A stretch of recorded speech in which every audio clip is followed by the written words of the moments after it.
Moi, je vois clairement le parallèle parce que nous, de notre côté, on cherche à avoir ces mots-là qui peuvent impacter et qui vont rester, en fait. Quand tu écoutes une chanson, il y a des mots qui vont te rester. Moi, j'ai eu vraiment, et c'est très personnel, mais un déclic quand on a écrit avec Jean-Jacques, parce que je me suis dit qu'au-delà de faire passer des choses ou des idées, puisque c'est ce qu'on faisait depuis 2 albums, on pouvait aussi dénoncer des choses. Je sais que la musique provoque des choses dans le cerveau, et notamment, ça a été... il y a des études qui ont montré que la musique aidait à guérir. Ça, j'avais vu et j'ai trouvé ça génial. Mais la symphonie neuronale, c'est très joli. Il faudra qu'on essaie de le mettre dans une chanson, ça.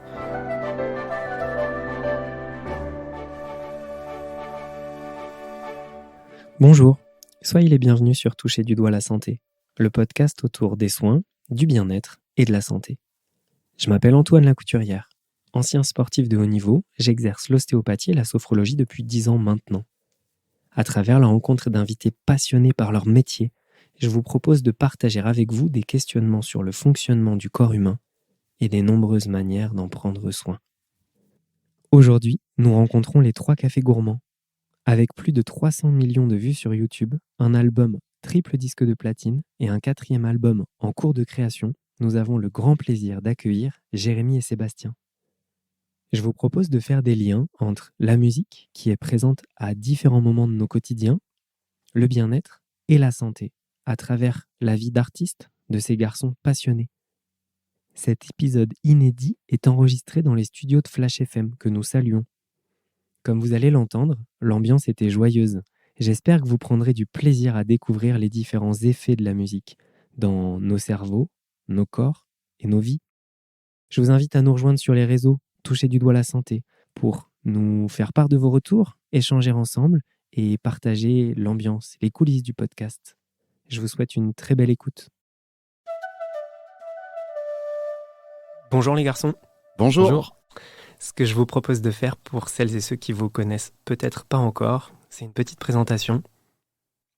Eh ben, honneur à Sébastien. Oh, toujours. Mais je m'appelle Sébastien Gourcérol, je suis auteur, compositeur, chanteur et interprète pour le groupe 3 Cafés Gourmands. Et puis sinon, anciennement, je suis prof de maths. Et si on parle de sport pour relier à la santé, je suis ancien rugbyman et ancien trailer, course dans la forêt, quoi. Pas grand trail, mais voilà. Ok. Pour ma part, Jérémy Poli, auteur, compositeur et interprète dans le groupe 3 Cafés Gourmands aussi. Un petit peu guitariste comme Sébastien. C'est pareil, j'ai eu une vie avant d'être artiste à temps plein. J'étais ingénieur en mécanique dans une entreprise en Corrèze. Voilà, et pour mon côté hobby et sport, je pratique toujours le football en club. Bon voilà, c'est pas je suis plus aussi assidu qu'à une époque, mais c'est toujours bien d'avoir une activité un petit peu annexe. Et puis voilà, c'est déjà pas mal. Ouais, c'est déjà bien. Quel poste vous occupiez au rugby et au foot ? Plutôt demi de mêlée, moi. En tout cas derrière, pas devant. Les chocs étaient trop forts devant, mais... Ça nous permet de bien visualiser comme ça la place, la stratégie. Et la taille du monsieur qui est derrière le micro aussi. Et pour ma part, milieu défensif. D'accord. Alors, aujourd'hui, toucher du doigt la santé, le lien, pour certains, il va se faire tout seul, pour d'autres, non. On va le faire progressivement dans le podcast. Je suis très content d'être là avec vous aujourd'hui. Ce que je vous propose comme première question, c'est comment est-ce que la musique, elle est rentrée dans vos vies ? La musique, elle est présente tout le temps, déjà depuis qu'on est tout petit. Et on est tous sensibles avec des degrés différents. On va dire que la musique est entrée dans nos vies en tant que passion et hobby, moi plutôt à l'adolescence. Et c'est vrai que ça a attaqué avec Mylène, la personne avec qui on a formé le groupe 3 Cafés Gourmands. C'est avec elle que j'ai commencé à faire mes premières scènes. Mais pour ma part, j'ai commencé à faire de la musique en jouant de la guitare.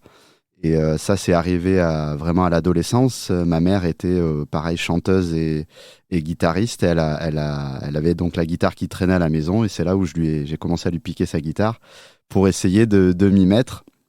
Et voilà comment moi, la musique est arrivée. Surtout l'envie de jouer de la musique non pas forcément que de l'écouter, est arrivé à peu près à ce moment-là. Devenir musicien et pas simple auditeur. Ouais, tout à fait. C'était après, j'ai toujours aimé le côté spectacle de tout ce qui était artistique. C'est vrai que d'être sur la scène, c'est quelque chose qui a toujours été, pour moi, c'est facile et je prends du plaisir à être sur la scène. Après, la musique en tant que telle et en tant qu'interprète pour faire de la musique, c'est quelque chose qui est venu peut-être un petit peu plus tard, mais qui, pour moi, reste un petit peu la même chose et dans la même veine que le théâtre et le fait de vouloir se produire et de provoquer quelque chose sur les gens. Provoquer quelque chose sur les gens, ça on va en reparler tout à l'heure. Merci Jérémy.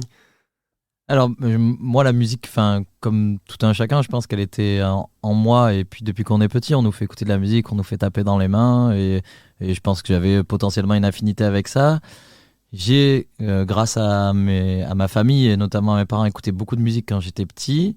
Et il y a aussi un aspect qui est important, je pense, c'est que mon grand-père et mon père avaient une société de sonorisation et que donc on essayait les micros tout le temps et qu'il fallait chanter et que mon papa aime pas forcément ça et que mon grand-père chantait, sifflait tout le temps et moi j'allais avec mon grand-père chanter et siffler.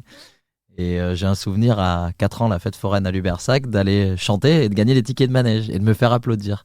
Et à partir de cette année-là, j'ai toujours fait le karaoké à Lubersac et je trouvais ça cool et voilà, il y avait un aspect ludique et en même temps les gens applaudissaient comme dit Jérémy. Après, j'ai toujours aimé écouter de la musique, vraiment beaucoup, notamment au collège. Je pense que quand t'es à l'adolescence, quand tu sais plus trop où t'en es, etc., t'as des artistes qui te marquent parce qu'ils sont en train de dire ce que tu ressens ou parce que t'as envie de crier comme eux. Et ils te permettent un certain exutoire, tu vois, ou de pas te retrouver forcément seul. Et puis après, je connaissais Jérémy et Mylène, je les ai vus sur scène, j'ai eu envie d'aller avec eux. Au départ, j'aurais fait le son, puis après, en fait, j'avais pas envie de faire le son, j'avais envie d'être avec eux sur scène. Voilà, mais l'affinité avec la musique, je pourrais en parler pendant très longtemps. Je te dis, le boulot de mon père faisait qu'il faisait des musiques, par exemple, pour les feux d'artifice. Donc, il synchronisait la musique. Donc, tous les soirs, on enregistrait, il fallait que ça tombe pile à 0,17 secondes, la relance, le machin, etc. Donc, je pense que j'ai eu beaucoup d'affinité avec ça, de par ma famille, mes parents. Ouais. Ah, c'est génial d'entendre l'origine, un petit peu l'empreinte du côté familial et de comment c'est arrivé.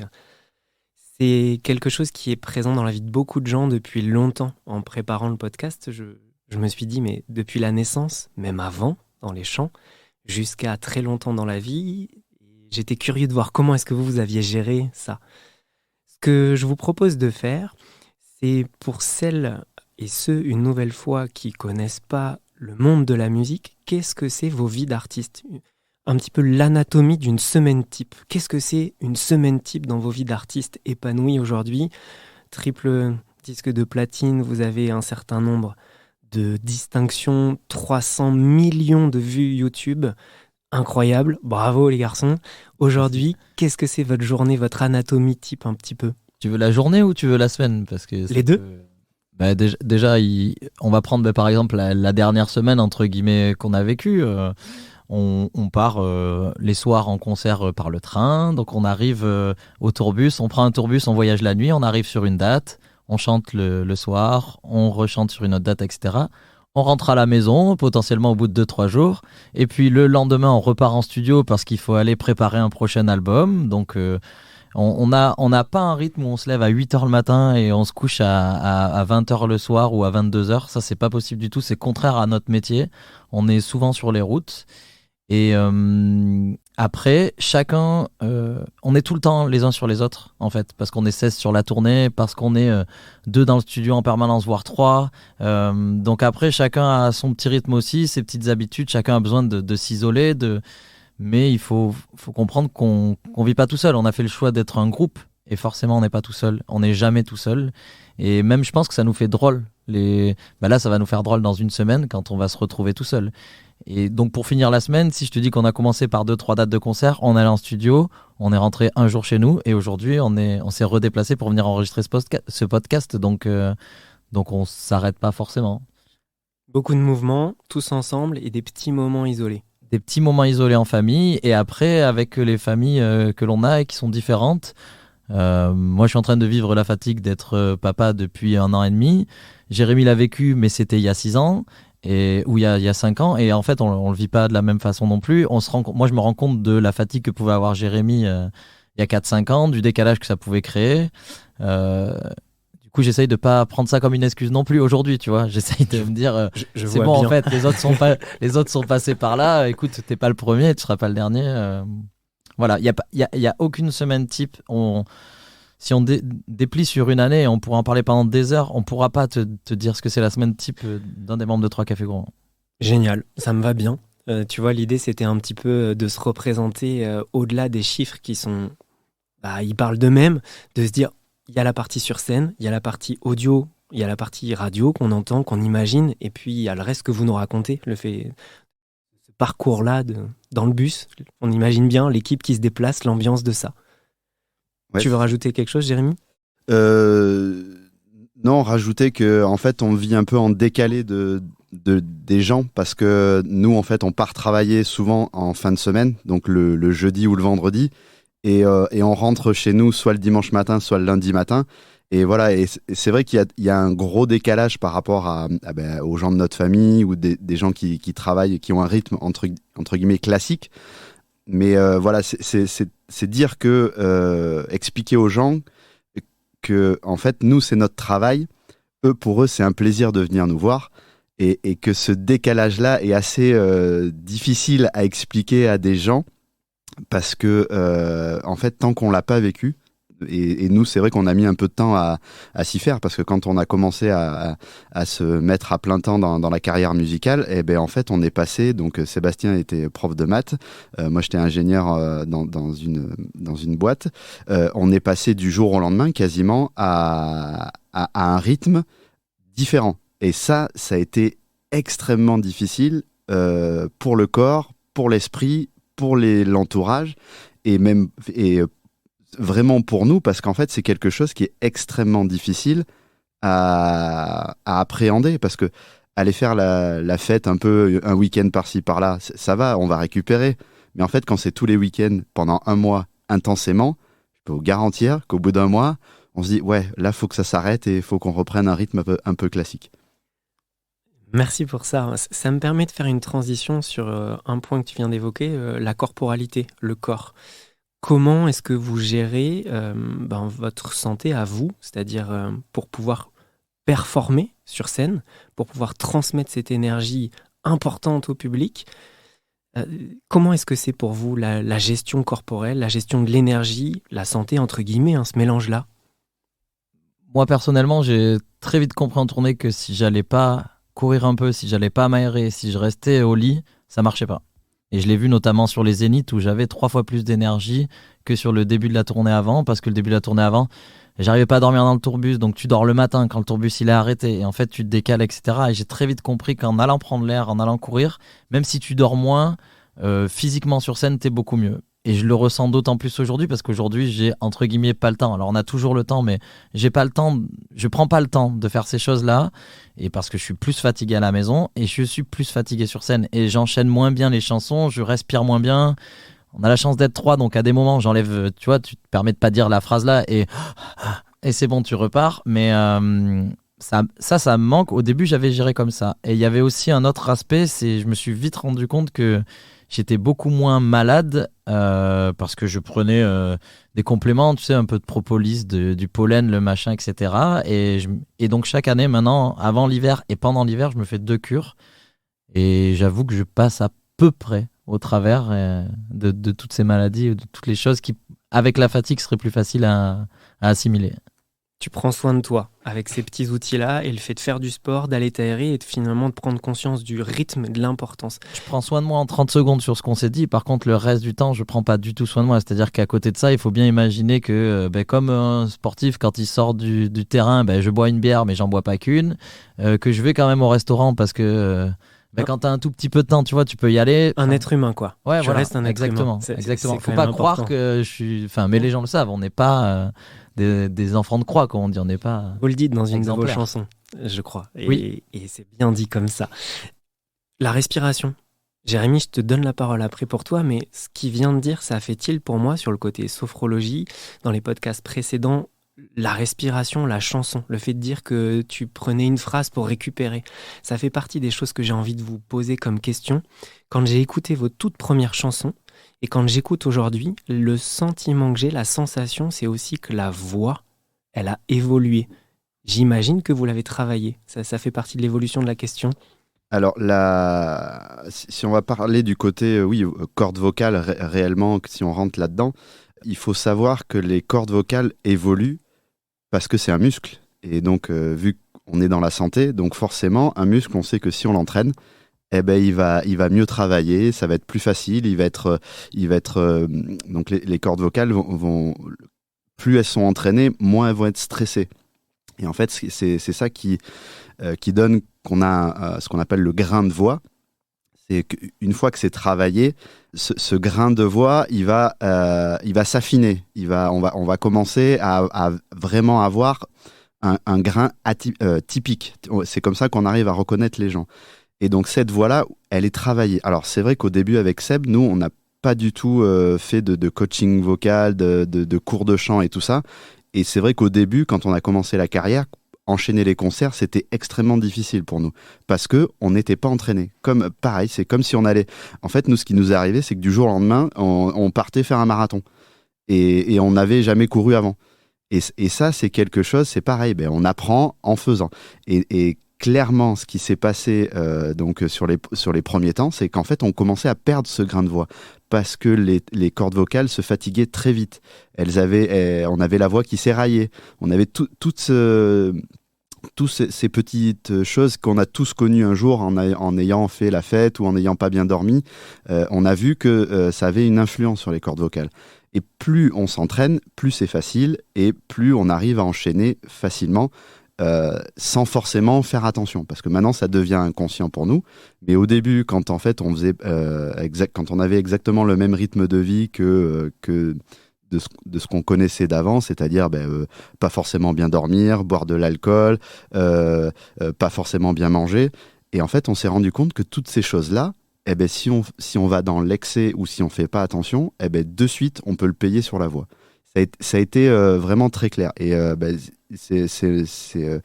ça nous est arrivé, c'est arrivé à Seb récemment, c'est que on a eu une petite accumulation de fatigue. On a enchaîné plein de dates. On a eu un gros mois de novembre et il est arrivé à un moment donné où Seb, il est arrivé aux balances, il a commencé à chanter et il n'y a plus rien qui sortait.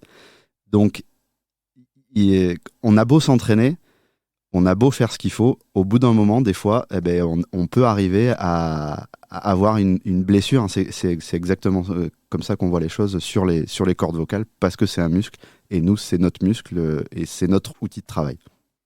Ça fait aussi écho avec les sportifs qui s'entraînent et qui peuvent se blesser. Et il y a le côté performance, en vous écoutant parler tous les deux, il y a une notion de performance. Ça nous permet de mieux visualiser cette zone-là qui, mise à part dans le chant, peut travailler.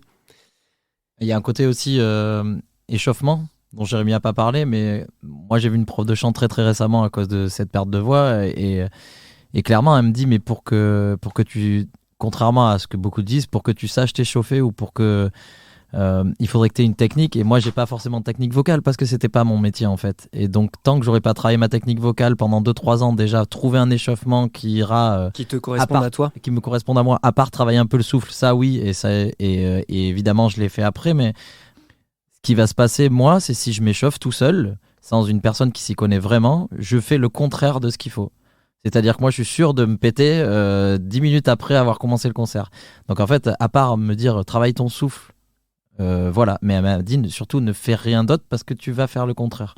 Et ça, c'est encore un peu difficile parce que malheureusement, c'est comme je te dis, je manque de technique. Donc forcément, si en plus je m'appuie tout seul sur mon manque de technique, je vais à l'opposé de ce qu'il faut. Ok, merci pour ça. Ça nous permet quand même Il y a aussi de l'humilité, tu vois, 300 millions de vues, je trouve ça inspirant d'entendre deux garçons qui sont sur toutes les scènes de France dire voilà, je m'entraîne encore, ça je sais pas faire. Je trouve que ça fait du bien à entendre. Jérémy, Sébastien, c'est le moment de faire une petite transition, d'orienter une question à travers un partenariat que vous avez fait sur une chanson avec peut-être un des plus grands artistes, influenceurs en France. C'est le titre « Quand ». Il y a quelque chose qui m'intéresse dans cette notion-là, c'est la notion de conscience. Toucher du doigt la santé, c'est l'expression populaire de dire « je touche du doigt quelque chose ». C'est cette notion d'appréhender, de sentir, de percevoir, mais sans vraiment maîtriser la totalité. En tout cas, d'en prendre conscience. En écoutant la chanson « Quand », moi je reçois un message. Je trouve vraiment que vous faites passer un message. Derrière vos mots, on reparlera du sens des paroles que vous avez, parce que je les trouve importantes. Mais j'ai l'impression qu'avec Jean-Jacques Goldman, pour le nommer, il y a une notion de prise de conscience, de faire passer un message, et peut-être aussi de travail musical. Ça, c'est en off. Jérémy, on avait une discussion pour dire que vous aviez été obligé, avec lui, incité à travailler de niveau très précis. Donc, il y a ces des choses dans la même question, le travail avec Jean-Jacques Goldman et le message que vous faites passer. Je vous aide un petit peu parce que j'en ai dit plein là. Si je reformule la question, c'est dans le message, la prise de conscience, est-ce que vous avez, vous, conscience de l'impact que vous avez avec cette chanson-là ? Sur les gens, tu veux dire ou... Oui. Moi, j'ai eu vraiment, et c'est très personnel, mais un déclic quand on a écrit avec Jean-Jacques, parce que je me suis dit qu'au-delà de faire passer des choses ou des idées, puisque c'est ce qu'on faisait depuis 2 albums, on pouvait aussi dénoncer des choses. Voilà. Après, dénoncer quelque chose, c'est très facile de dénoncer en critiquant, en disant c'est pourri. Et puis, tu vois. Oui, ça, je vois bien. Je vois très bien. Ça, c'est très facile et c'est 90% des gens. Par contre, dénoncer en faisant de l'humour ou dénoncer en faisant passer un message comme on a fait avec Jean-Jacques Goldman, ça, c'est beaucoup plus compliqué. Par contre, quand on y arrive, il y a quelque chose d'assez gratifiant aussi. Si c'est vers là que tu voulais en venir. Moi, j'ai eu cette prise de conscience-là après avoir écrit avec lui. Et d'ailleurs, il a soufflé une phrase sur une autre chanson qui dit on lui parlait de problèmes avec les gens sur les réseaux sociaux, comme tout le monde en ont. Enfin, comme tout le monde... comme tous les problèmes que les gens ont avec les réseaux sociaux et avec les personnes néfastes qui sont dessus. Et il nous a dit, lors d'une conversation, il a dit, vous savez, il faut surtout écouter le silence de ceux qui ne disent rien, des gens qui ne disent rien. On en a fait une phrase clé dans une chanson, et à partir de ce moment-là, je me suis dit, ah tiens, j'ai la phrase clé de la chanson, on va tourner tout le reste autour de l'humour, et hop, on peut embrayer là-dessus. Donc oui, il y a eu cette prise de conscience quand on a écrit avec lui, en disant, c'est bon, on peut aussi se permettre de dénoncer des choses, alors qu'avant, je pense que moi, je me l'étais interdit en tout cas. D'accord. Ma question était peut-être pas assez directe, mais tu réponds très bien. Je pense que tu as capté l'intention d'où je voulais aller dans cette manière d'appréhender un sujet différent, avec une subtilité, et le message passe quand même. C'est moins frontal. Ça fait écho avec la santé, parce qu'on peut critiquer plein de choses. On peut dire c'est des mauvaises méthodes, on peut dire c'est pas ça qu'il faut faire, mais de le tourner de façon constructive, positive, un petit peu comme... c'est à la fois un message d'alerte, mais c'est aussi une infusion. C'est pas une critique en disant c'est nul, il y a pas d'insulte, c'est subtil. J'ai vraiment apprécié ça. Enfin, je rebondis, mais c'est ce que m'a dit la prof de chant l'autre jour. Au lieu de me dire, de toute façon, t'es nul parce que t'as pas de technique, elle me dit, de toute façon, tant que tu n'auras pas de technique, tu pourras pas t'entraîner, en fait. Donc, elle me faisait passer un message. En clair, elle me disait, va prendre des cours de chant pendant 3 ans et ensuite, tu pourras vraiment t'échauffer sans faire n'importe quoi. Voilà, c'est un peu... ouais, il y a toujours... Avec cette positivité-là, on peut faire passer beaucoup de messages. Ouais, ça me va bien, ça. Jérémy, tu veux rajouter quelque chose sur la partie Jean-Jacques Goldman ou pas ? Je me dis que ça doit être incroyable, tu vois, moi, avec mes petits yeux d'enfant qui l'ai écouté, qui a bercé une partie de mon enfance, ces morceaux-là. L'expérience humaine, le sens, ce que tu sens. Non, c'est intéressant de voir que toi, moi, ce qui m'intéresse, c'est voir comment les gens perçoivent les chansons. Et alors, tu parlais des messages qu'on fait passer, et c'est vrai que nous, dans la plupart de toutes nos chansons, c'est pas du tout c'est pas un but pour nous. C'est pas un but de faire passer des messages, d'essayer d'être comment dire, de vraiment prendre position sur tel et tel sujet. Nous, c'était pas ça notre but au départ. Le but, nous, c'était de passer des émotions surtout, et si les gens arrivent à se retrouver dans nos chansons ou arrivent à comprendre et à en avoir un intérêt, ben pour nous, c'était gagné. Donc, quand les gens... si dans nos chansons il y a des messages qui arrivent à passer, pour nous c'est gagné en fait. C'est ça notre but de faire de la musique et d'être interprète. Génial.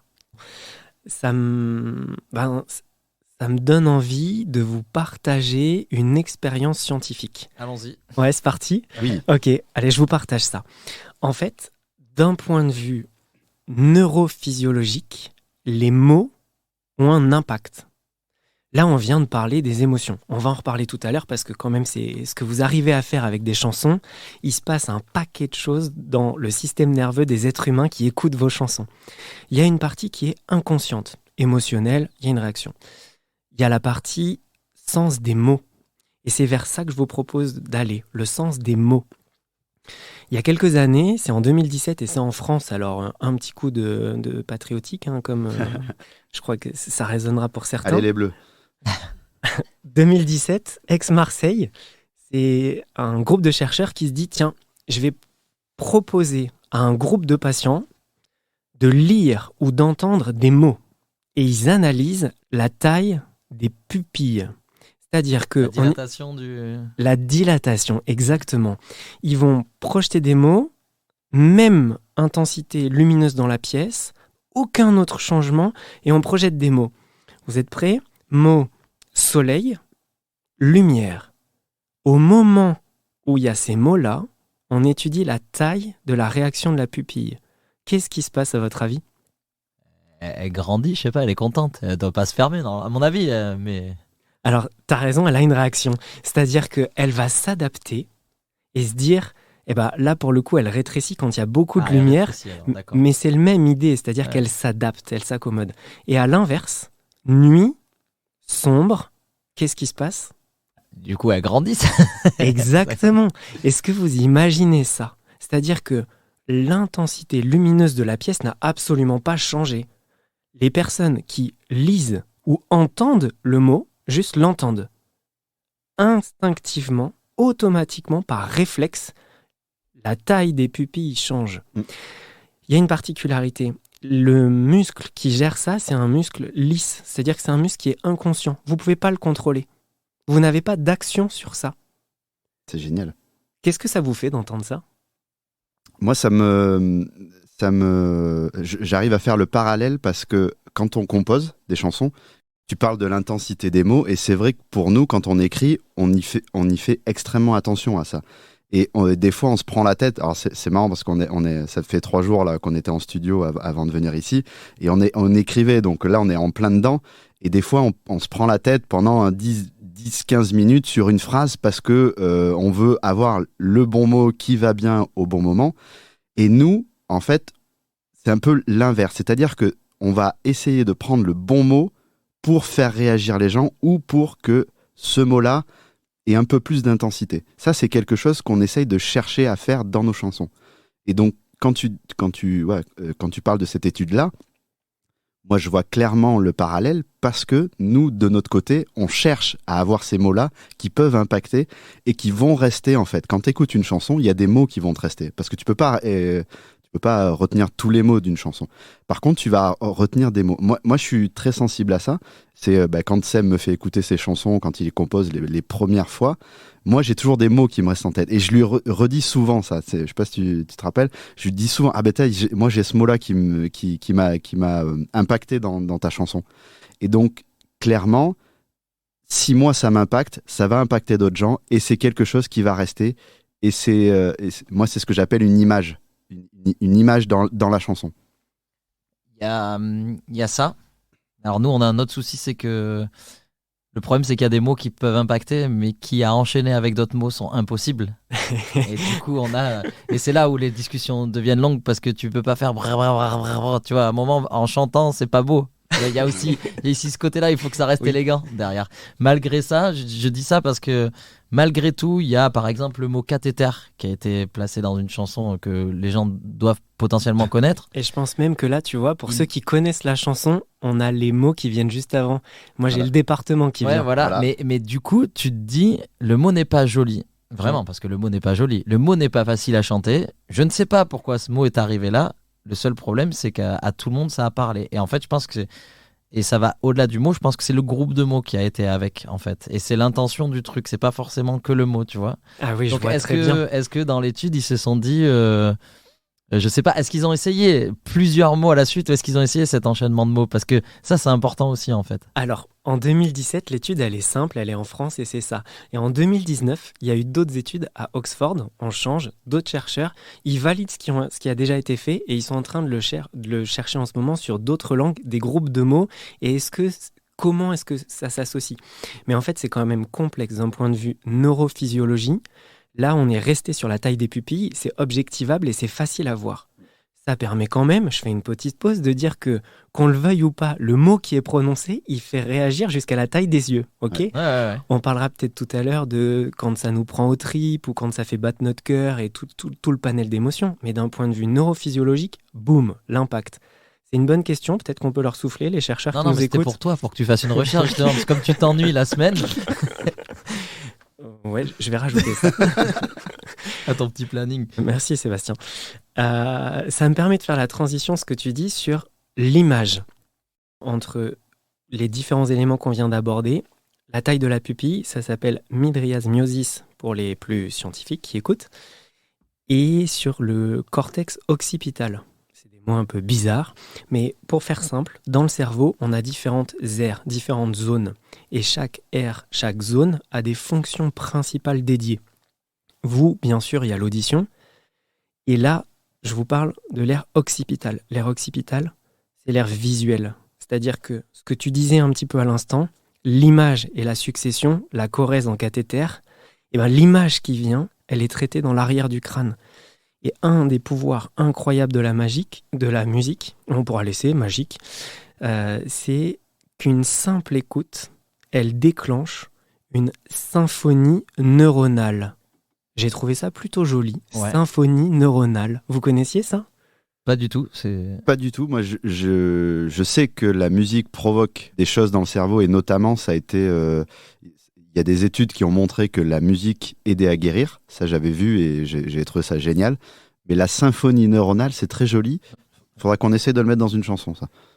Et il y a quelque chose... Nous, on s'en rend compte particulièrement, mais vous, potentiellement moins, mais on s'envoie des maquettes de chansons. On écoute les maquettes sur notre téléphone, on écoute dans le train, on revient au studio, on écoute la maquette au studio. On n'entend pas les chansons de la même façon, mais pas du tout en fait. En vrai, c'est pas à cause du système d'écoute, c'est par rapport au lieu où on est. Et je suis sûr que si on écoutait une maquette ce matin de ce qu'on a fait il y a 3 jours, tu la percevrais pas de la même façon en fait. Et nous, on s'en rend compte tous les jours en studio.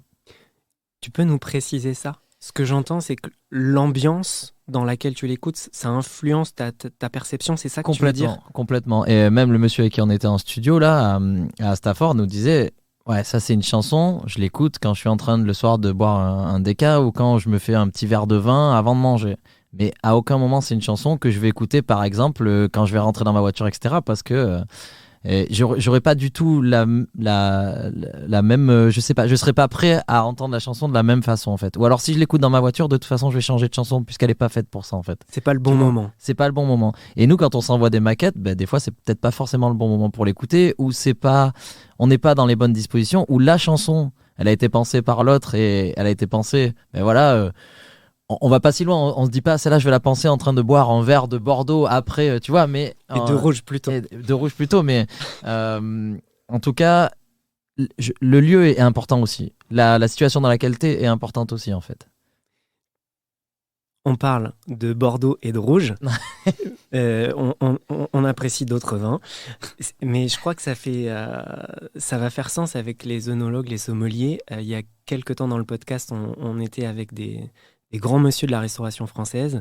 Et en fonction de l'environnement dans lequel on déguste un vin, la perception gustative, l'expérience vécue, elle n'est pas la même. Je ne pensais pas faire un parallèle, mais en t'écoutant et puis dans le clin d'œil du vin, ça colle plutôt bien. Il y a un truc, on peut totalement faire un parallèle parce que nous, en fait, on est en tournée, on va faire exactement le même spectacle tous les soirs. Et donc, les gens vont venir, il y en a qui reviennent à différentes dates, on fait exactement le même spectacle tous les soirs. Mais les gens nous disent, ils arrivent à concevoir ou à nous dire, ou à ressentir des choses différentes, des émotions différentes, suivant où ils sont, où ils se trouvent parce que la journée n'a pas été pareille, parce qu'il y a plein de choses qui se sont passées. Et ça, c'est assez extraordinaire de se dire que c'est le même spectacle, mais les gens l'ont ressenti différemment. Ouais, on sait aussi que si les gens sont assis dans une salle le dimanche à 18h, on n'aura pas le même public que si les gens sont debout dans une salle à 21h le samedi soir.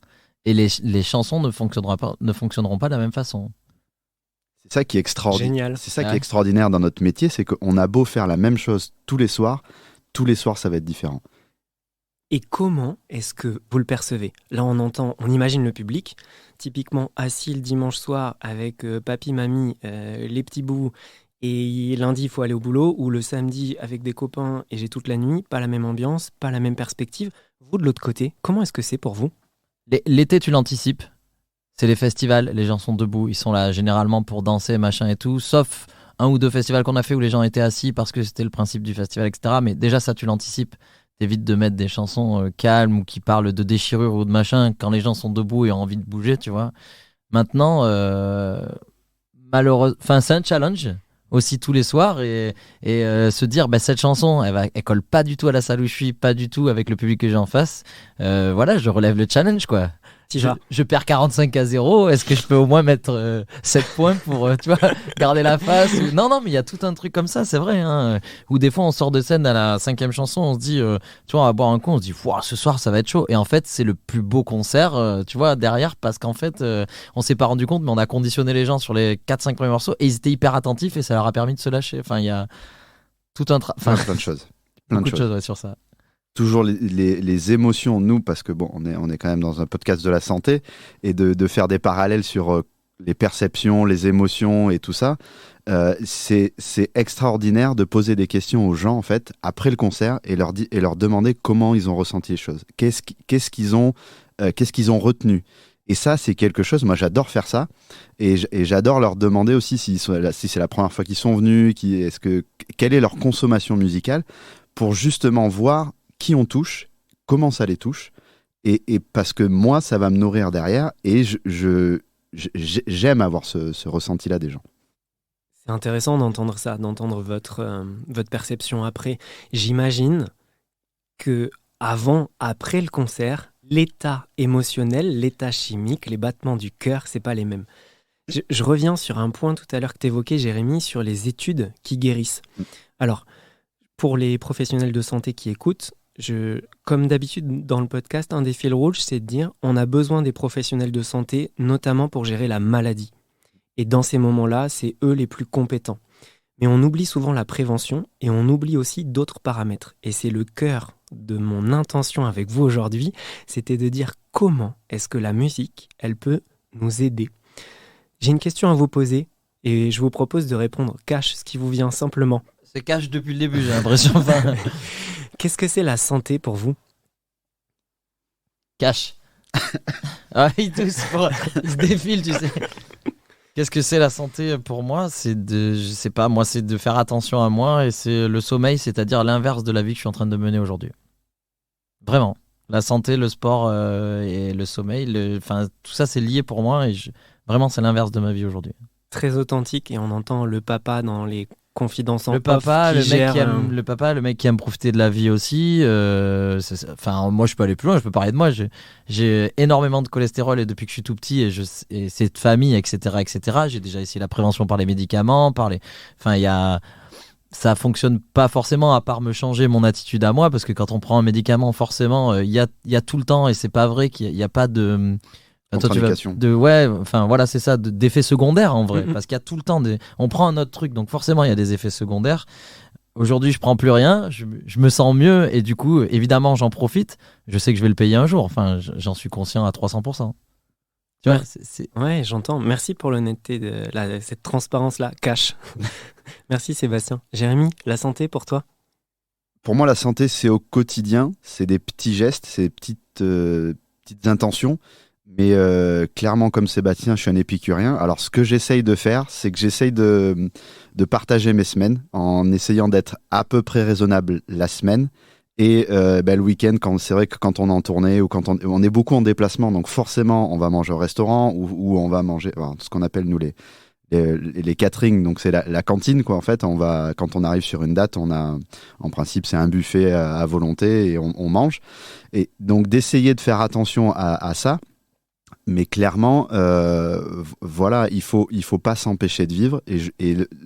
Déjà, la première chose pour être en bonne santé, c'est d'être bien dans sa tête. Donc, quand on est bien dans sa tête, on va arriver à faire ces petits gestes du quotidien, c'est-à-dire pas forcément se resservir, essayer de pas boire le verre de trop, toutes ces petites choses-là. Donc voilà, bon, nous, pas boire le verre de trop, c'est un peu compliqué des fois.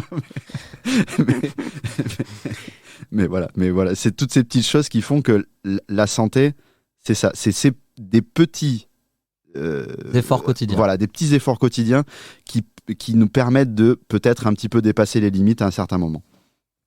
Merci beaucoup les garçons pour ces réponses authentiques. C'était pas préparé. Des fois, je préviens les invités sur les questions. Là, je l'ai pas fait. Et c'est un jeu qui est difficile parce que c'est aussi des moments de vie. Papa, ça veut dire plein de choses. Papa d'un petit bout de 18 mois, ça veut dire encore plus de choses. Et c'est intéressant d'avoir la vision d'un artiste.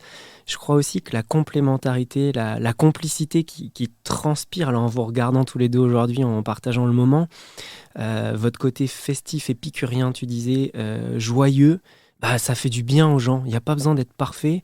Et je crois qu'un certain nombre d'artistes qui ont vraiment touché les gens, on ne cherche pas cette perfection-là. Hein. Donc je remets un peu de pondération. La santé, il y a une définition que j'aime bien de l'OMS, Organisation mondiale de la santé, qui dit « La santé est un état de bien-être complet ». Un état de bien-être complet. Physique, mental, social, et ne consiste pas simplement en une absence de maladie. Ça veut dire que, je reprends un peu en arrière, quand il y a des pathologies, professionnels de santé, centre hospitalier, médecins, spécialistes... Maladie, médicaments, bim boum. Exactement. Ouais. Et dans ces moments-là, on en a besoin. Ceci étant, l'état de bien-être, les médicaments, ils vont pas forcément nous aider à aller vers ça. Ou pas que. En tout cas, c'est pas suffisant. Et la musique, dans ce que tu disais tout à l'heure, on sait aujourd'hui qu'elle impacte significativement notre perception.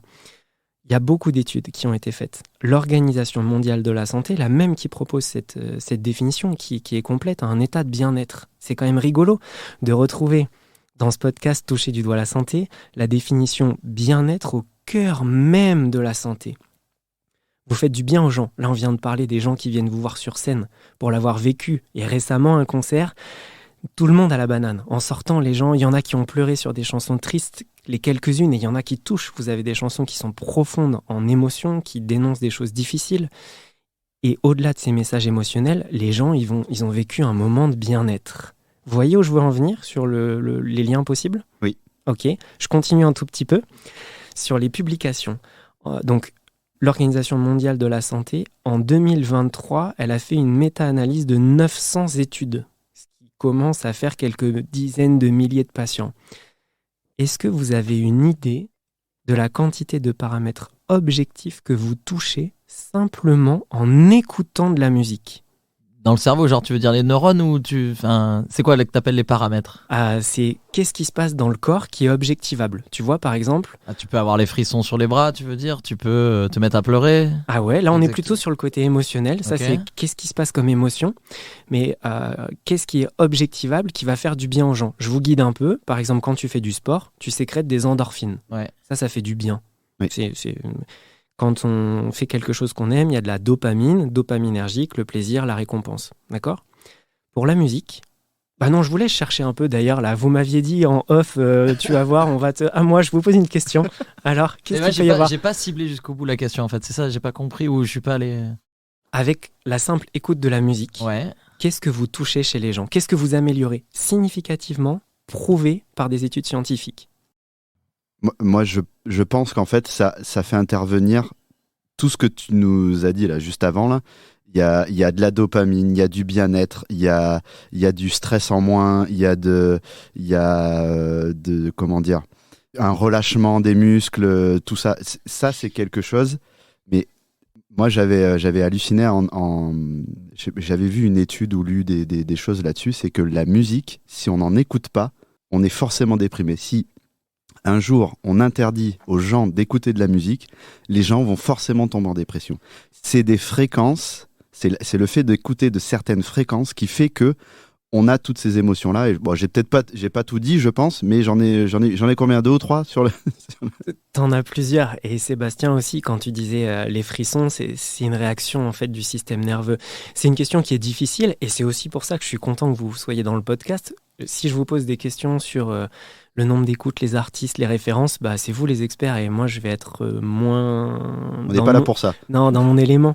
Mon idée, c'était de relier votre zone de génie, ce que vous faites, et parfois inconsciemment, et de vous dire, et d'en faire profiter aux auditeurs, aux auditrices, de dire, en fait, l'OMS, elle publie, octobre 2023, il y a des effets significatifs sur l'humeur, sur les performances physiques sportives. Les sportifs qui écoutent de la musique, ils se calent de façon un peu automatique, il y a une synchronisation intuitive sur le tempo.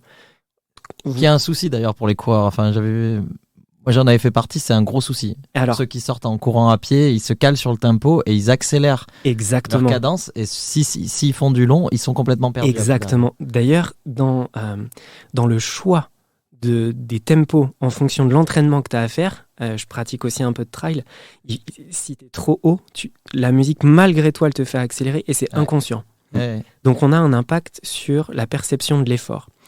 On améliore aussi la consommation d'oxygène, c'est-à-dire que quand il y a de la musique, c'est pas la même consommation d'oxygène. Et puis, d'un point de vue purement plus médical, on diminue l'hypertension, l'anxiété et, truc que je trouve hallucinant, la douleur. Dans plusieurs centres hospitaliers en France, on a fait des tests avec musique juste avant d'aller au bloc ou pas. Vous avez une idée de la différence ? Bah, tu nous as mis sur la piste, donc on se dit que c'est beaucoup mieux avec la musique, carrément. Que ça va plus vite, que l'opération se passe mieux. Oui. Et il y a moins de médication, significativement. Il y a moins de médication en sortie, moins d'anxiété. Vous aviez conscience de ça ? Peut-être pas autant, mais oui, on a conscience que la musique apporte quelque chose aux gens. Ça, c'est indéniable dans le sens où nous, quand on est sur scène, on a un échange qui se fait avec le public. Donc ça, on le sait, on le voit et on le ressent. C'est un ressenti.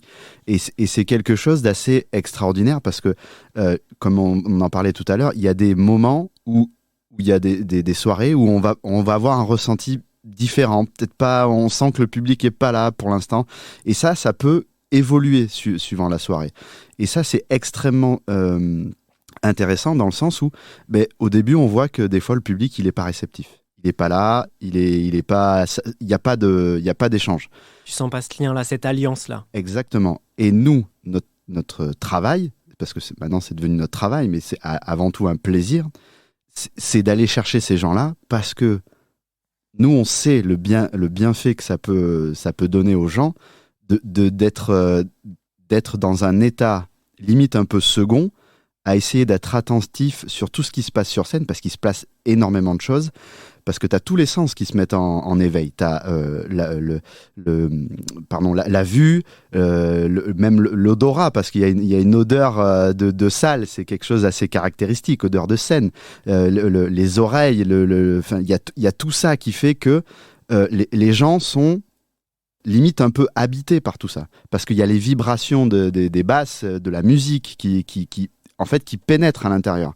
Donc ça, c'est quelque chose qui forcément, on voit les gens devenir, on les voit sourire, on les voit des fois, je te jure, des fois on arrive dans les salles, on se dit ouais, ça va être dur, on voit les têtes des gens, on se dit ouais, là, eux ici dans telle ou telle ville, ça doit être dur la vie, parce qu'on les voit le sourire en bas, et quand on ressort et quand on finit le concert et qu'on les voit et qu'ils ont la banane, comme toi t'as pu le constater, là on se dit qu'on a gagné et qu'on a apporté quelque chose à ces gens-là, et on sait qu'ils vont aller mieux au moins pendant quelques heures, quelques jours, quelques semaines. Et ça rejoint ce que je disais, enfin Jérémy a un peu dit la même chose, mais pas de la même façon, mais ça rejoint aussi autre chose, c'est que nous on perçoit le concert sur les 4-5 premières chansons, on se dit ça va être dur ce soir, etc., alors que c'est le contraire qui se passe chez les gens. C'est ça le plus fou, en vrai. Au départ, sur les 4-5 premières, t'as du mal à visualiser l'effet. Tu te dis, ouais, mais on vient de faire 3 chansons d'ambiance, machin, on vient de discuter pour une première fois avec eux, ça ça applaudit à la fin des chansons, ça applaudit quand tu discutes, mais tu sens qu'il n'y a pas le truc et tout. Et en fait, c'est pas vrai. C'est que les gens, ils sont au taquet en train d'écouter. Et je pense qu'il y en a certains, ils sont déjà plongés dans un état un peu différent, en fait. Sauf que la perception qu'on en a, nous, n'est pas forcément la bonne et juste, en vrai. C'est pour ça que c'est cool d'y aller après, de discuter avec eux et de savoir. Et ça arrive même entre nous dans l'équipe. C'est-à-dire que nous, sur scène, on se dit « Wouah, c'était trop bien ce soir, on s'est éclaté. » Et en fait, en façade, il dit ouais, « Ça n'a pas groové un copec, c'était nul, on vous entendait pas, vous n'avez pas chanté. » Tu vois. Et du coup, même les gens dans l'équipe ne vivent pas le concert de la même façon et n'ont pas du tout eu les mêmes émotions, en fait. Donc tout ça, c'est... Moi, je trouve qu'il y a un côté hyper abstrait à ça. Hein. Oui, c'est paradoxal. C'est hyper paradoxal et suivant la position qu'on a... Enfin, voilà. Et la prédisposition aussi à ressentir les choses. À nouveau, on reparle de ressenti. Et je vais aller plus loin, mais si je peux me permettre une parenthèse, tu vois, on était en tournée, vas-y. moi j'ai eu cette aphonie, et je me suis retrouvé tout seul pendant 3 jours à l'hôtel. Je dis tout seul parce qu'on se voyait 10 minutes par jour, mais pas le droit de parler, machin. Ben, quand t'arrives d'une tournée avec des potes, quand t'arrives d'avoir rencontré du monde, de bouger, de manger ensemble et tout, tu te retrouves tout seul. Je me suis rendu compte que je parlais tout seul. J'avais pas le droit de parler, donc quand tu parles, tu te dis « Oh, faut pas que je parle. » Ah, mais t'es en train de... Et tu te rends compte que tu fais ça. Et tu t'ennuies, mais et c'est mortel. T'as accès à tout, t'es tout seul, t'as pas ta famille, t'es machin. Tu peux regarder des films, tu peux... Franchement, au bout d'une demi-journée, mais c'est un enfer en fait. En vrai, hein, c'est... Donc oui, il y a besoin des bruits, je crois. On a besoin des bruits autour, même si on a besoin du calme. On a besoin de musique, et Jérémy le disait, et je pense que ça c'est vraiment nécessaire. On a même besoin de croiser des gens en fait, d'entendre leur voix, d'entendre... Tout ça, c'est vraiment... Ça a été hyper important. Moi, je suis passé je pense, de la tête du mec qui est dans sa... d'une top quoi, de mec qui est sous la terre, à un mec qui était... J'ai revu tout le monde au Casino de Paris au Balance, j'étais wouh, c'est parti, ça marche pas, wouh, c'est pas grave, c'est cool, et ça c'est ouais, c'est bien. Et j'ai passé un concert le soir, j'étais le plus heureux du monde, tu vois, alors que s'il faut j'ai été nul, mais je sais pas ça. Mais la perception que tu as en tout cas, ouais. c'est que cette petite absence, le fait de ne pas avoir pu profiter de ça. De rien, des 2 jours qui m'étaient offerts à être, je sais pas, tranquille dans un superbe hôtel à Paris, j'aurais pu... aller au bar, boire un petit... Enfin, j'avais tout. On avait même des boissons offertes. Enfin, j'ai fait tout le contraire et du coup, tu profites différemment après, derrière. Ouais, génial. Merci pour la Et parenthèse. j'ai fait gaffe à ma santé, pour le coup. Ouais, très bien ça. 2 jours en tournée sur une année, j'ai fait gaffe. Ok. Merci pour ces parenthèses qui valaient largement le coup.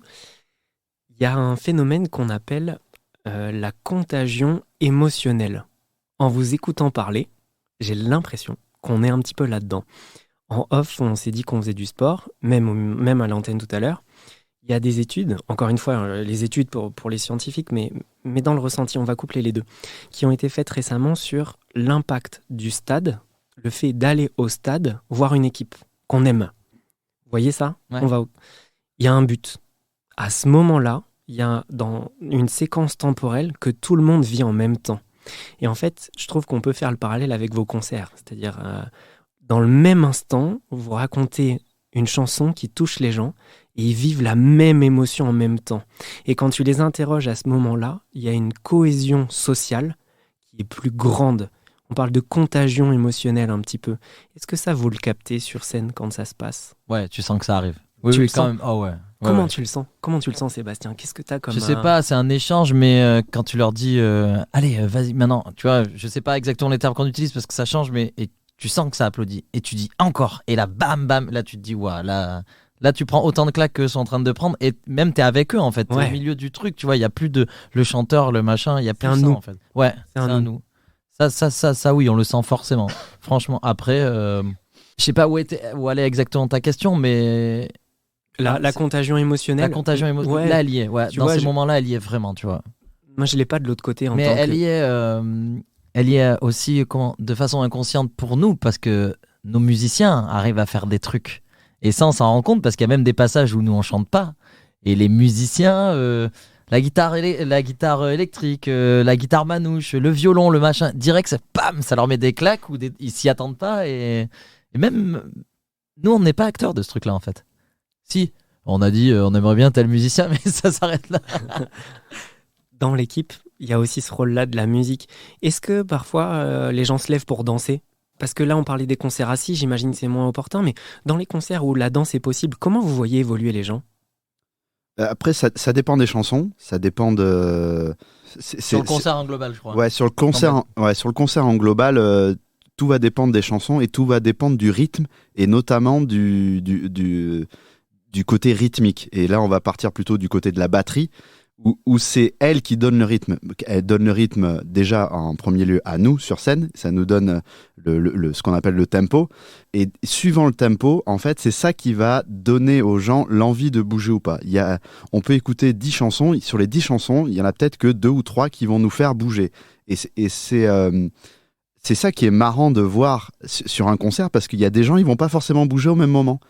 Et par contre, s'il y a un petit groupe qui commence à bouger, on voit que ça. Voilà, tu parles de contagion, là on voit que ça commence à apprendre. Voilà, apprendre. Après, il y a un gros problème sur les concerts et quand on grandit et quand on vieillit. Déjà, on se rend compte des fois que la sécurité arrête les gens qui, dès la deuxième chanson, veulent venir. Et non, c'est assis, eux, ils ont payé plus cher que vous, donc revenez à votre place. Tu vois, il y a ce gros problème-là. Et il y a le problème aussi que des fois on est adulte, donc on se dit oh non, je vais peut-être moins bouger. On le voit vachement parce que les enfants, il y a des salles où les enfants, dès la première chanson jusqu'à la dernière seconde, même si on fait des chansons tristes, ils tapent dans leurs mains, ils bougent, ils dansent. Et ça, on s'en rend vraiment compte. Et là, tu te dis ah ouais, je suis adulte. Et être adulte, c'est en fait avoir moins d'innocence que ce gamin-là qui, à mon avis, profite plus de la base, de la batterie, des vibes qui sont envoyées, tu vois, enfin... Il est dans l'instant. Il est dans l'instant. Lui, il n'a pas réfléchi. Lui, il sait pas qu'il y a la Ouais. sécurité. Lui, de toute façon, la sécurité lui dira rien, tu vois. Et lui, il sait pas qui a payé les places. Et lui, il sait pas que même si je fais ça, les gens vont se moquer ou pas à côté, parce que lui, il est en train de vivre son truc, quoi. Il se préoccupe pas de ça, il Ouais. est dans l'instant, il est en connexion avec vous. Complètement. Ça doit être magique de voir des enfants bouger comme Il ça. y a que qui y arrive. Hein. Ouais. Vraiment, C'est souvent eux le détonateur. Parce que quand tu arrives et que tu n'es pas forcément connu au départ, à nos débuts, quand on arrivait dans des endroits où on n'était pas forcément connu ou très peu au départ, en fait, le détonateur, si tu veux savoir si ta musique elle fonctionne ou pas, c'est les enfants. Regarde comment réagissent les enfants. Si les enfants réagissent, ta musique elle est bonne. Et ça va se propager comme ça. C'est souvent là où clairement, tu peux avoir une bascule. C'est-à-dire que soit les gens, ils vont commencer à s'intéresser à toi, ou sinon, ils s'en vont. Tu vois, c'est clairement On le... n'a pas dit que les paroles étaient bonnes. Hein. On a juste dit la musique, là. Non, parce que... C'est un global, C'est on un va global, dire. C'est le global, mais... Parce que les enfants font pas forcément gaffe à ça aussi. C'est ça qui est cool. Mais du coup, c'est énorme, parce que les paroles, on a parlé du point de vue scientifique, du poids des mots, de l'impact des mots sur le système nerveux autonome. On a parlé du message avec Jean-Jacques Goldman, de l'éveil, de l'appel à un éveil des consciences que vous proposez. On a parlé de toute la partie corticale, je réfléchis au cathéter, toute la partie un petit peu intellectuelle. Un petit bout, il le capte pas, lui il est plus dans qu'est-ce que je ressens dans mes tripes, qu'est-ce qui me dit mon cœur, qu'est-ce que j'ai envie de bouger, et tout ça ensemble, ça fait une grande symphonie. Ah, donc on revient sur la symphonie neurologique. Ouais, symphonie neurologique, symphonie neuronale. Je sais pas s'il me reste des choses à vous partager là-dessus, mais on parlait de la danse. Bah si, peut-être ça, de la danse avec les petits bouts. La musique, elle amène à danser parfois. Quand on danse, on active plusieurs aires aussi, même inconsciemment, même chez des tout petits bouts. Et il y a, pour faire un parallèle avec les études tout à l'heure dont on parlait, Jérémy, notamment dans les maladies de Parkinson, le rythme, le tempo, le mouvement, ça va aider. Je remets des guillemets, on guérit pas, bien sûr, mais on améliore la fonction. Donc même inconsciemment avec le tempo, les petits bouts ils sont dans le présent et on peut peut-être s'en servir. Voilà, un point de suspension. On sème quelques graines tous les trois là aujourd'hui, on verra bien ce que ça donne. Alors, je sais pas si tu as déjà si as entendu parler de cette anecdote ou c'est cette dame qui est assez âgée, je sais pas, elle devait avoir 80-90 ans et qui était atteinte d'Alzheimer, pianiste, et qui s'est remise au piano. Je sais pas si tu avais vu ça. Non, je connais pas, vas-y. Et c'est en fait il la faisait travailler, ils essayaient d'améliorer son quotidien. Et en fait, la seule chose dont elle se souvenait, c'était de savoir jouer au piano. Et en fait, il y a eu des améliorations quand elle s'est remise au piano. Et pendant qu'elle jouait au piano, tout se passait bien, elle n'avait pas de troubles, de choses comme ça. J'ai trouvé ça hallucinant comme anecdote. C'est formidable. C'est magnifique. Et pour le coup, d'un point de vue neurophysio, il y a des liens. En fait, cette symphonie neuronale, elle fait des liens dans les différentes aires. Et l'aire de la mémoire, une des aires de la mémoire, hein, dans les structures au niveau du système limbique notamment, c'est associé au mouvement. Et donc, dans le fait de jouer, elle réactive aussi des circuits. Et là, on est en train d'arriver à l'objectiver. C'est-à-dire que maintenant, avec l'évolution de la médecine et des examens, des imageries, on arrive à dire la fréquentation neuronale, le schéma, il est plus important. C'est-à-dire qu'on l'objective. C'est quand même... Moi, je trouve ça magique. C'est hallucinant. Et pour faire le parallèle avec nous, c'est que moi, j'ai compris pourquoi elle pouvait arriver encore à jouer le piano, parce qu'en fait, c'est des automatismes. Et nous, on essaye le plus possible d'avoir des automatismes sur scène pour que justement, on puisse livrer un spectacle toujours le même tous les soirs et du mieux qu'on peut. Et pour le faire du mieux qu'on peut, c'est comme des sportifs, on s'entraîne. Donc, on part une semaine en résidence tous ensemble. On s'entraîne, on fait les chansons, on fait les enchaînements. Et une fois que tout ça est à peu près, entre guillemets, correct, on part en tournée. Et voilà. Et c'est un travail en amont qui fait que les gens, ils pensent que c'est facile de faire ce qu'on fait quand ils nous voient sur scène. Ils disent, ouais, c'est facile ce qu'ils font. Et c'est tout l'art de rendre quelque chose au visuel facile et que les gens ne savent pas réellement tout le travail qu'il y a derrière. Les centaines et les milliers d'heures. Exactement. D'arriver à simplifier quelque chose. Exactement. L'art ça, c'est très dur. Ouais, bien sûr. Mais c'est, voilà, quand on y arrive, c'est gagné. Et tous ces automatismes-là font partie intégrante de tout notre système neuronal et qui nous fait fonctionner et qui fait que si on est bien préparé, on passe un meilleur show, on peut encore mieux interagir avec les gens, on a des meilleures sensations et forcément, tout le monde passe un meilleur moment. Moi là-dessus, j'ai de la chance. Tu disais interagir avec les gens. J'ai énormément de chance parce que j'étais prof. Donc interagir, c'est tous les jours. Les surprises, c'est tous les jours. En plus, avec des gamins, donc l'impact, il est 100 fois pire. J'ai potentiellement cette chance d'avoir été prof avant d'être chanteur, parce que je suis encore chanteur. S'il faut parler entre des chansons aux gens et s'il faut faire passer un message, etc., même si ça réagit dans la salle, même si je pense que j'ai beaucoup plus de facilité à faire ça du fait de mon métier d'avant. Et ça, c'est important aussi pour recevoir les émotions derrière. Le fait d'arriver à interagir un peu avec eux, beaucoup avec eux, de façon différente avec eux. Et ça, on n'est pas forcément préparé, nous, à ça. Pas forcément préparé au fait de cette compétence. Et on nous prépare déjà au chant, on nous prépare à telle chanson, on nous dit il faudra peut-être être là sur scène, etc. Mais on a toujours du travail à faire. On n'est pas préparé à présenter nos chansons. On ne nous aide pas encore à faire ça. C'est peut-être un axe de travail pour nous plus tard, mais par rapport aux émotions, c'est aussi un truc qu'il va falloir qu'on bosse encore plus et préparer quelqu'un à recevoir la chanson d'après, c'est difficile des fois. Ah ouais, je suis d'accord. Ouais, c'est intéressant de... Est-ce que là, tu es en train d'activer des choses dans le cerveau, d'ouvrir d'autres portes, de pousser des portes qui sont déjà enfoncées? Je sais pas, mais... Non, pas du tout. Tu vois, surtout pour À nos souvenirs, pour qu'ils explosent, faut leur faire le contraire. Faut leur faire croire qu'il n'y aura jamais À nos souvenirs. Et comme tu as pu le voir au concert, on attaque À nos souvenirs avec un piano-voix. Tu vois, tu les frustres au max. Les gens ont envie de sauter partout, tu leur fais faire le contraire. Ça fait partie de tout ça, je crois. Et surtout, on ne dit pas qu'on va faire À nos souvenirs. Si on dit qu'on fait À nos souvenirs, je pense qu'on perd la moitié de l'énergie de la chanson. Donc là, il y a un art de l'annonce, il y a un art de la gestion de comment est-ce que je le fais, comment est-ce que je le prépare. Il y a des magiciens pour ça. Franchement, il y a des artistes qui sont énormes pour ça. Il y en a qui n'arrivent pas du tout. C'est comme ça. Tu vas avoir des artistes, tu te dis, voilà, lui, il va me faire pleurer la prochaine chanson. Et en fait, il est en train de te présenter son tube, mais il te fait peur. Ok. Mais moi, je trouve qu'il y a le même parallèle dans le monde de la santé. C'est-à-dire que suivant comment tu annonces au patient ce qu'il a ou ce qu'il peut avoir potentiellement, ça va pas résonner pareil. Nous, on a exactement la même chose sur scène. Donc nous c'est un travail à effectuer. Et en fait, c'est un truc qui évolue parce qu'en fait, suivant comment on va tenter des choses. Et puis en fait, on améliore petit à petit. On a des discours de près. Mais si on voit que ça réagit moins bien sur ce qu'on vient de dire, ben, on va essayer de changer pour le lendemain, essayer de trouver des axes d'amélioration. Je pense qu'il y a carrément un parallèle avec la santé. Je sais que toi, tu es pas praticien, donc tu vas aussi avoir ce côté psychologique avec les gens de savoir comment leur annoncer, comment leur expliquer les choses, parce qu'il y en a, ils y connaissent rien. Donc comment arriver à trouver les bons mots pour que ça résonne, de pas leur faire peur et de les amener là où tu as envie de les amener. Mais je te rejoins. On parlait de l'expérience du vin tout à l'heure, de l'influence de l'environnement. On a parlé de comment est-ce que tu annonces ou pas un tube, comment est-ce que tu prépares en fait, tu vois.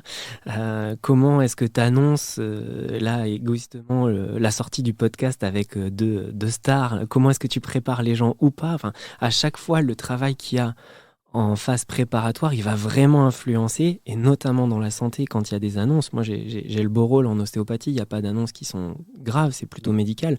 Malgré tout, à chaque fois que tu utilises des mots vers quelqu'un d'autre, il y a un impact. Exactement. Et ça, tu peux moduler ça. On a vu plein de choses, les garçons. C'est vraiment positif, inspirant pour moi. Ça fait des nouveaux liens. Et dans les éléments que j'avais envie d'aborder avec vous avant un petit jeu des citations, je vais l'appeler. Il y a un dernier élément sur le fait de pouvoir ralentir ou accélérer. On en a un peu parlé avec les tempos. J'arrive à créer de l'émotion ou pas, et puis c'est ce qu'on vient de dire dans les annonces. D'un point de vue purement physiologique, on a un système dans le corps qui s'appelle le système nerveux autonome, et on va avoir du sympathique ou du parasympathique. Ça vous parle, ces deux mots-là ? Pas du tout. Sympathique, ouais. Parasympathique, ça fait un peu peur. Ouais, Dès qu'il y a parasympathique. para, de toute façon, Ouais. ça fait peur. Et ben, en fait, Sauf pour la chute, peut-être parachute, ça va, c'est rassurant, mais pour le reste. c'est drôle que tu dises ça. Para, c'est contre. Ouais, C'est-à-dire c'est anti. ça, donc c'est pour ça que Ouais. parasympathique, ça fait. Ouais, mais c'est pas sympathique dans ce sens-là. Paratonnerre, c'est contre le tonnerre. Parapluie contre la pluie. Parachute, j'y pensais pas. Je vais la rajouter, celle-là, parachute. Le sympathique, c'est celui qui accélère. C'est-à-dire, je suis face à un ours, phylogénétiquement, nos ancêtres, face à un ours, un mammouth. Bah, c'est bien, mais il faut que mes jambes elles soient prêtes à courir. Mon cœur, il tape fort. La digestion, on verra plus tard si dans 5 minutes, tu es encore en vie. Et on Je t'annonce priorise... qu'on a gardé ça. Il n'y a pas que nos ancêtres. Et oui, c'est justement ça l'idée. Donc sympathique, c'est l'accélération, l'action. Parasympathique, c'est contre le sympathique. Ça veut dire que tout va bien, je suis tranquille, Tu je suis maîtrises. pas en danger, je suis safe. Et donc, je vais pouvoir relaxer, relâcher le système et même restaurer le système. Pourquoi je vous dis tout ça ? Parce que en fonction des stimulations, je vais soit me stresser, soit me poser. Et dans les chansons, je trouve qu'il y a aussi ça. Chansons lentes, calmes, posées, mon cœur ralenti, plutôt tranquille. C'est un peu ce que tu disais avec l'anecdote de la connaissance qui te disait « Mais non, mais ça, je vais pas l'écouter à ce moment-là, c'est pas du tout bon pour moi. » Plutôt tranquille, ou alors à fond, à nos souvenirs, bien préparés, bien teasés, et tout le monde est en feu. Ces deux actions-là, on les retrouvait aussi un peu dans le sport. Je peux soit le calmer, soit pas. Vous aviez conscience que vous impactiez aussi ces deux leviers-là chez les gens ? Alors peut-être pas avec ces mots-là, mais vous le voyez, non ? Oui, on en a conscience. Après, nous aussi, ce qu'on aime faire, c'est essayer de faire ce qu'on appelle un peu une vague pendant les concerts. C'est d'essayer de faire changer d'émotion et de rythme un concert. Parce que si on fait taper les gens du début à la fin, au bout d'un moment, il y a une lassitude. Ça colle pas. Ça colle pas. Non. Donc en fait, les gens sont pas faits pour écouter des choses rythmées pendant plus de 10-20 minutes. C'est assez caractéristique. Donc en fait, il faut arriver à trouver un bon rythme. Et nous, c'est vrai que c'est quelque chose aussi pareil. Ça évolue suivant le public qu'on a. Comme par exemple pendant les festivals, oui, on va axer un petit peu Là, plus. ils sont faits pour 1h30. Là. Voilà. Ouais, là, tu peux les aller. faire taper dans les mains pendant 1h30. Ça va y aller. Les gens en salle, pas du tout. C'est là où il faut arriver à trouver les bonnes chansons et ce qu'on appelle essayer de faire la vague. Donc essayer d'être ce qu'on appelle au pic, donc les chansons plutôt les tubes et les chansons rythmées, redescendre un petit peu sur des chansons un petit peu plus ce qu'on appelle d'écoute, où il faut être un peu plus attentif, et remonter comme ça jusqu'à la fin, sur quelque chose de plus rythmé et quelque chose où vraiment il y a la communion totale avec nos meilleures chansons et ce que les gens attendent en fait, parce que c'est souvent ça quand ils vont au concert, ils aiment les artistes et ils attendent leurs meilleures chansons et cet instant-là où ils peuvent communier en direct avec leurs artistes qu'ils ne peuvent pas faire quand ils sont dans leur voiture ou chez eux. Ça peut passer par... et c'est ce qu'on fait là, et on avait fait ça aussi à la tournée d'avant. Là, on termine par À nos souvenirs. C'était pas le cas de la tournée d'avant. Les rappels, il n'y avait pas À nos souvenirs. À nos souvenirs est un rappel carrément.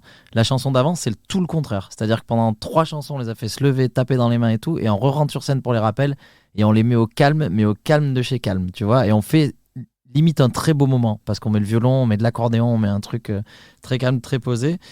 C'est pas juste une vague en haut, en bas, en haut, en bas. Ça peut être des pics, tu vois. Ça peut être vraiment très haut pendant 3 chansons. Bam, on touche le fond et on revient.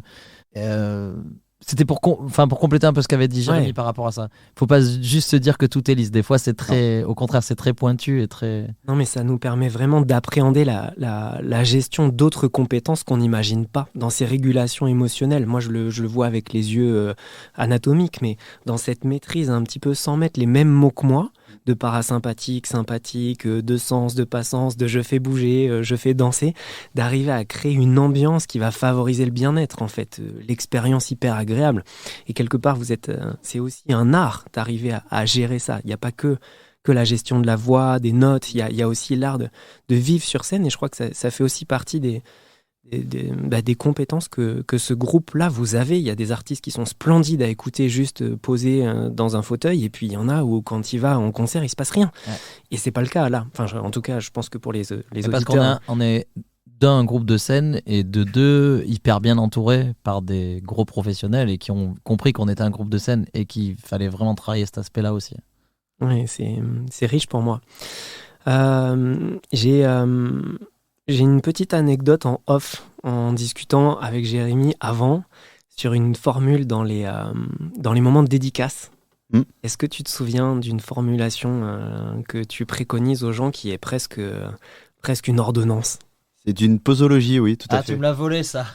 Ah oui.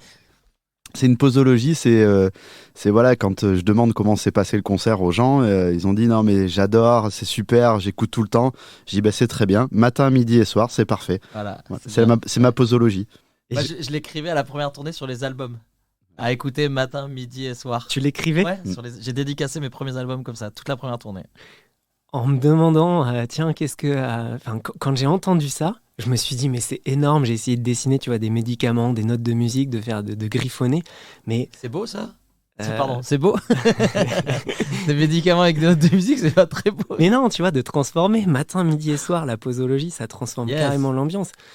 Je savais pas que tu le disais là maintenant. Si, je le dis aux gens. C'est cool, ouais. Tu vois, comme quoi il y a un relais, on le fait pas exprès, et dès qu'il y en a un qui s'arrête de le dire, l'autre le dit, comme ça, c'est parce que je trouvais ça... double posologie. Je trouvais ça extraordinaire quand j'avais vu ça. Mais la puissance de ça, avec les études derrière, pour moi, c'est une autre dimension que juste une discussion de comptoir entre copains. Tu vois, des fois, je pense à ma grand-mère, à nos grands-mères. Vous en parlez, nos grands-mères, là, on est en train de dire des choses à appuyer sur des études scientifiques, mais aussi sur de l'expérience. J'imagine que nos grands-mères, si on leur disait... mamie, on a prouvé qu'aller prendre l'air et aller courir, ça faisait du bien, et il a fallu 1000 études pour arriver à dire que le sport et la musique, ça fait du bien. Mais elle me dit, mais mon pauvre petit, mon pauvre petit. Enfin, tu vois, elle serait morte de rire, elle te dirait. Mais oui. Mais comme c'était traditionnel, à la fin des repas de famille, que l'oncle, le tonton ou la grand-mère se lève et chante. Ouais. Mais ouais, ça a toujours été traditionnellement, et puis ça fait plaisir à tout le monde a le smile, tout le monde reprend en chœur, mais c'est quelque chose qui est en train de se perdre. Oui. Et dans tout les le monde balles, dit qu'il est graveleux, mais tout le monde chante avec lui. Oui, on va pas dire le type de chanson, mais... Et c'est vrai aussi. Non, mais c'est ça, c'est vrai. Génial. Oui, cette anecdote, je la trouvais savoureuse. Oui. Comme des petites graines. Tu vois, des fois dans les podcasts, je dis ça, comme des petites graines.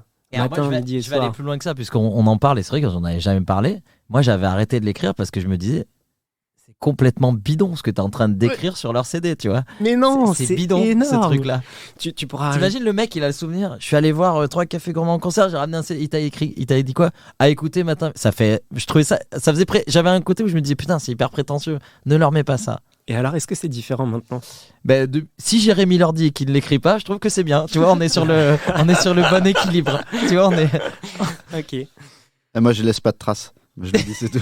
Juste vois, une trace neurologique. Tu dédicaces un truc, le mec il a un objet, pas un objet d'art, mais il a un objet qu'il va regarder tous les jours. Je trouvais qu'il y avait un message prétentieux en écrivant ça. Au lieu de où maintenant je leur dis à bientôt sur la route ou machin, ça donne un autre rendez-vous. Voilà. Donc je m'étais arrêté, mais c'est très bien de juste le dire en fait. Je pense que ça fait rire. Oui, c'est exactement ça.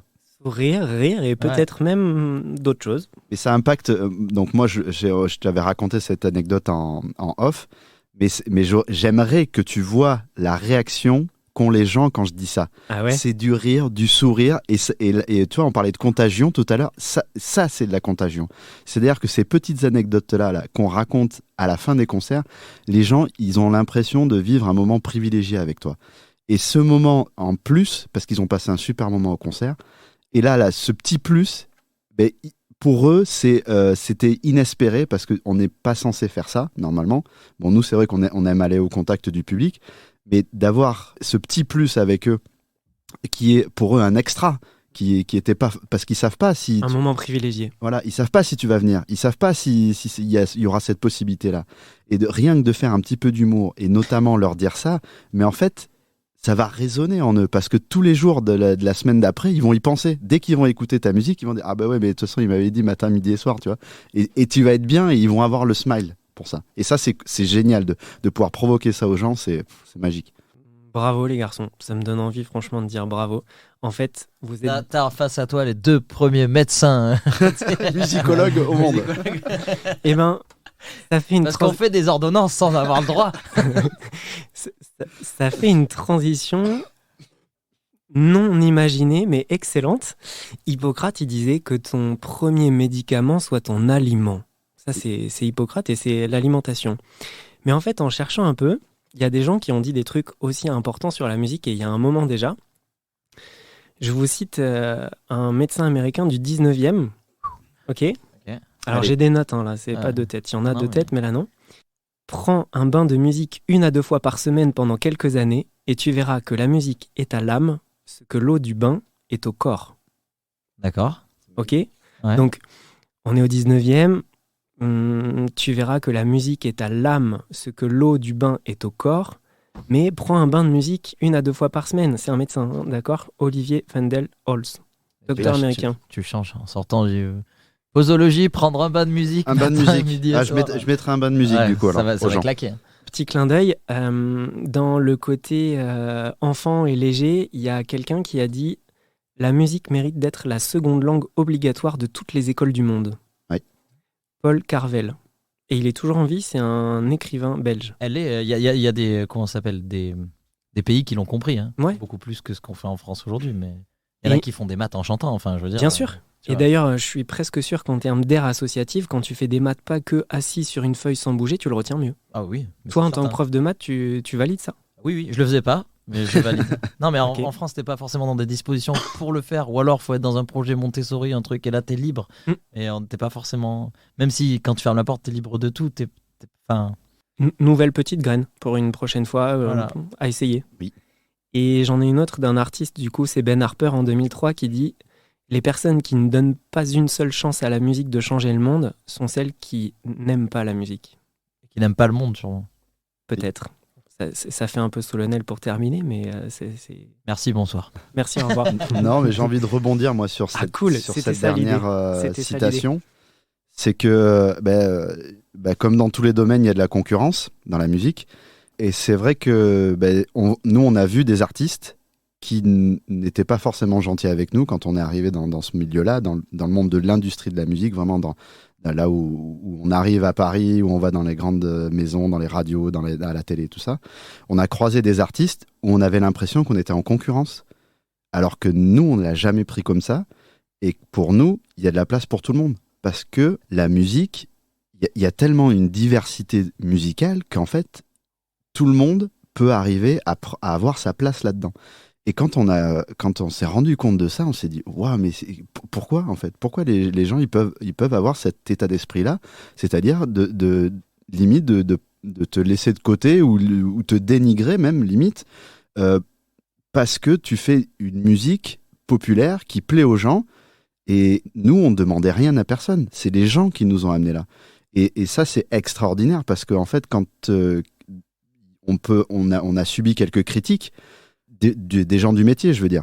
Et les gens du métier, la seule réponse qu'on a à leur donner, c'est leur dire venez dans les salles de concert, venez au festival, les gens sont là, ils s'éclatent. Nous, ça nous suffit. On n'a pas besoin de plus. On va pas se justifier plus que ça. Voilà la seule réponse qu'on peut donner.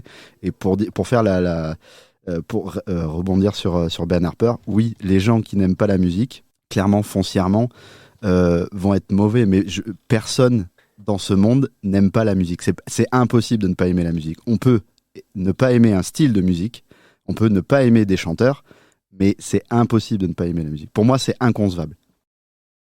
Vous voulez parler du dernier album quand même, de dire un petit mot là-dessus ? Que l'aventure continue, 3 cafés gourmands entre Jérémy et moi, et que nous on a envie, on est motivé, on est sur un 4e album, on est en train de le coécrire à Astafort, de le réaliser à Astafort, là où on a fait l'album d'avant, et qu'on donne rendez-vous à tous les gens, pas qu'aux fans, mais à tous les gens qui ont envie de découvrir ou de redécouvrir 3 cafés gourmands, et parce que je pense qu'il y aura une redécouverte quoi qu'il se passe, puisqu'il y a eu un changement. Ouais. Donc on est encore sur la route. On est encore sur la route, on a encore plein de belles dates à faire donc jusqu'au 31 mars. On passera notamment dans les villes qui sont proches de la Corrèze, à Bordeaux et Toulouse.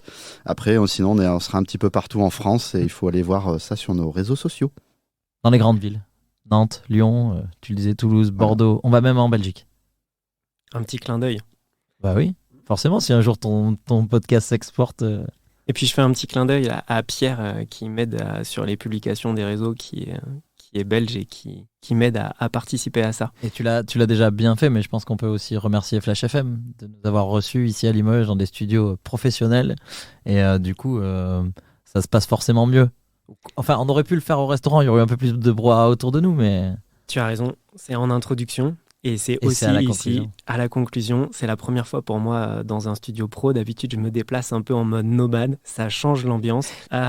Pour terminer, les garçons, il me reste 2 choses à vous dire. La première, un peu traditionnelle, c'est vous remercier. Vous remercier déjà d'être ici aujourd'hui, d'avoir pris du temps dans vos agendas, anatomie de la semaine d'un artiste star chargé. Vous remercier aussi parce que pour moi, vous êtes des acteurs de santé. À travers le bien-être que vous procurez aux gens, à travers tout ce dont on vient de parler, la danse, la symphonie neuronale que vous créez, cette bienveillance aussi que je trouve qui vous caractérise, le côté positif et d'arriver à rebondir aux critiques avec de l'humour, de montrer qu'il y a une autre voie que la confrontation qui existe dans les partenariats avec les très très grands de la chanson française, et puis dans l'énergie partagée, bienveillante. C'était un régal pour moi. Je vous souhaite plein de bonnes choses pour la suite et je vous remercie. Merci beaucoup. Merci à toi Antoine, merci de nous avoir accueillis et on te souhaite bon vent pour ce très beau podcast et ce sera là l'année prochaine. Ce très beau projet. On fera l'évolution saison 2. Avec joie. Merci d'avoir écouté en entier cet épisode du podcast. J'espère que vous pourrez en retenir quelque chose de positif pour vous, que vous aurez touché du doigt des ingrédients de la santé. Si c'est le cas, je vous invite à prendre quelques secondes pour mettre 5 étoiles sur Spotify ou Apple Podcast avec un commentaire. Avec cette petite action, vous m'aiderez à faire progresser le podcast dans les référencements. Cela me permettra de continuer d'inviter de nouvelles personnes pour produire des contenus de qualité. Je vous remercie par avance. Prenez soin de vous et à bientôt.